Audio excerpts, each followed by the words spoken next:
Negative feedback can be risky business. Why?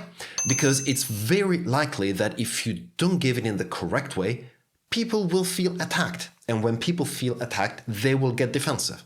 And if people get defensive when you give feedback, well, basically your feedback is not going to be welcome.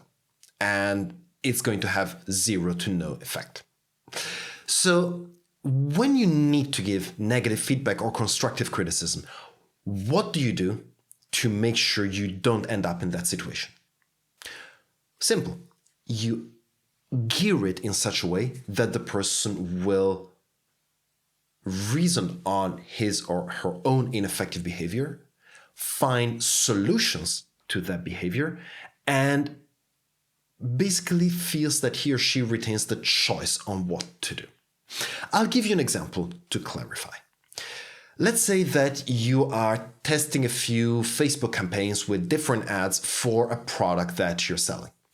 And of course, you have different ads set up and you want to see how each one is performing. But because you have limited budget, you have to set a limit to each and every one of them. Now, the person responsible for this process is called Sarah, and Sarah has forgot to put a limit to the spending budget on an ad and has now left for a weekend. Someone luckily saw it and managed to fix it, but you want to make sure that this doesn't happen again. So you tell Sarah about it. And I want to show you two different versions of this feedback. One less effective and one more effective. First version. Hey Sarah, I've noticed that no spending limit had been set on this specific ad. And if someone had not seen it, we would have blown our budget for the whole month. Could you be more careful about it next time, please? Thank you very much. Second version. Hey Sarah, I've noticed that no spending limit had been set on the budget for this specific ad. Could you walk me through what happened, please? The first one is very directive, is very controlling. You're telling the person what behavior has not been effective, you're telling the person how to behave next, and you're not leaving the person a choice. And Sarah didn't even have the chance of sharing her perspective with you. So it's a clear imposition.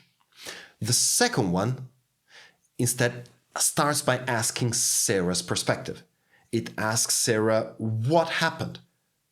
And if Sarah is smart enough, and we'll get back to the specific point later on in the next few videos, she will know exactly what consequences would have happened or what would have been the consequences of her behavior, and she would know exactly what to do.